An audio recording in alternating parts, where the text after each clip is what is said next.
A place like Youth for Tomorrow is an oasis in the difficult world that we live in today for these kids. Like I said, I got a knife pulled out on me, like so close to my face, but I don't know why. He could have cut me real bad. Involved a lot with like the streets and stuff, because I was a part of domestic minor sex trafficking. So I got locked up for 2.5 months.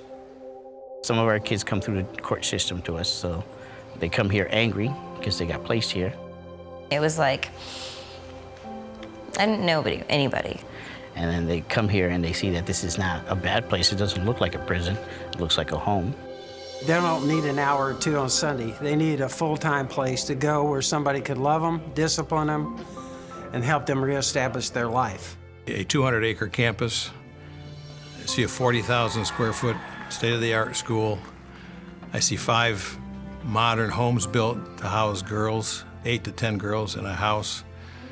I see a historic home that houses up to 25 to 30 boys. You take in kids, teach them, counsel them, love them, and then as they graduate, we follow them. Good morning, everybody. How's everybody doing today? I would like to start off by saying thank you for joining us seniors in an unforgettable moment. When we were all graduated from high school, woo! We house these children sometimes for 3 months or up to 6 years. We educate these children, could be from the 7th grade through the 12th grade. We provide therapy to them so they overcome the emotional and psychological issues that they've been confronted with through the abuse and the neglect that they've experienced. If you listen to the stories that some of these young people tell you, I mean, the abuse they've had, all these ladies have been abused, and it's sad they don't have any parents, no home. Some kids have experienced physical and sexual abuse beyond comprehension at times. We've had kids that the first time that they used drugs was with a family member.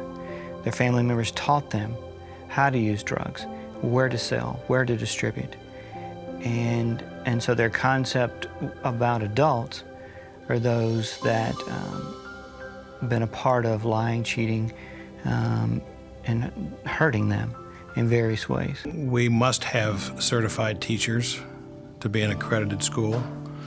We must have licensed therapists in order to provide the therapy that is required.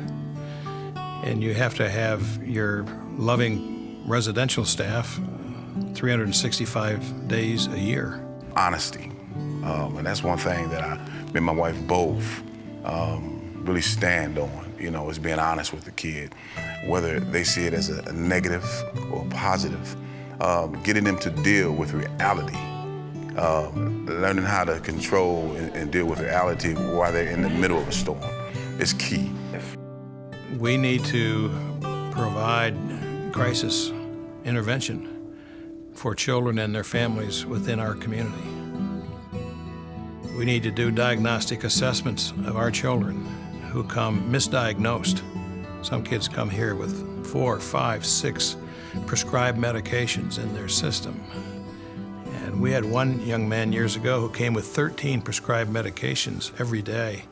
By the time he left our program, 3.5 years later, he was on 1 prescribed medication.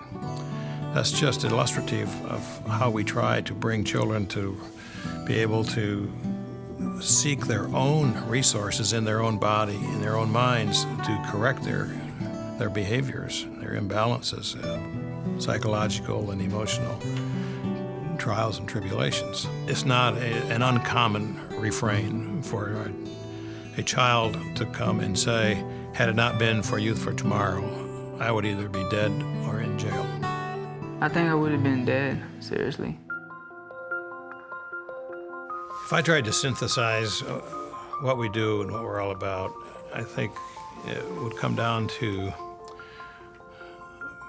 we're led to be here by our spiritual walk.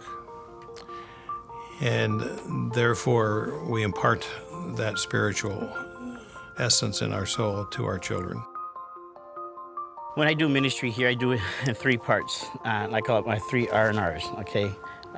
First of all, we need to rescue these kids from their lifestyles and their mentalities and the thinking that they've had. We need to restore these kids. We need to restore these kids to the right relationship with God and right relationship within the community and how they live. And then the last R is releasing these kids. Releasing these kids so that they're an active part of the, to me, first, active part of the body of Christ, and then active part of their community. And not where before they were taking from the community, now they're giving to the community. At Youth for Tomorrow, you will find that 84 to 87% of the residents who leave Youth for Tomorrow become reunited with their families, graduate from high school and matriculate to college, enter the workforce, or enter the armed forces. It's an incredible accomplishment when you realize these young people were sent here 1 to 5 years behind in grade level. They were sent here by a court services unit. They were sent here because of difficulties in their families. Sometimes they are the victims, and other times they're the victimizers. But they've turned the corner. They've redirected their lives. They've accepted different behavior patterns. And it's not about the problems going in. It's not about just about the day-to-day. It's about the achievement at the end. We continue to love them in their most dire situations, when they're cursing us out, when they're saying all manner of things to us. It's in those situations that we've seen kids make that transference. They transform, they change into something that that allows them to go out and be successful, and for the first time feel and know what success is. I feel really good. I know that this is not the end, it's only the beginning. My next plan is to change the world.